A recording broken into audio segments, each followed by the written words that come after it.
Rajamouli sir ఈ రోజు సెలవిచ్చారు కాబట్టి నేను ఎట్టకేలకు విశ్రాంతి తీసుకోవచ్చు.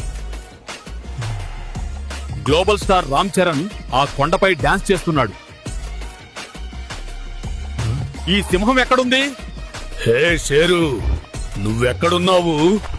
వెంటనే ఇక్కడకు రా. ఈ పులికి వేరే పనే లేదా?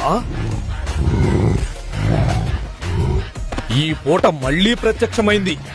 ఏమిటి టైగర్, ఎందుకొచ్చావు ఇప్పుడు? కొండ వైపు చూడు, రామ్ చరణ్ పాట షూటింగ్ జరుగుతోంది. ఇప్పుడు మనం ఏం చేద్దాం? రా, మనం కూడా చూద్దాం. హే టైగర్, ఆర్ఆర్ఆర్ సినిమాలో ఏం జరిగిందో మర్చిపోయావా? గుర్తు చేసుకోవడానికి ప్రయత్నించు. షేరు, నాకు ఈ తలనొప్పి వద్దు, నేను వెళ్తున్నాను.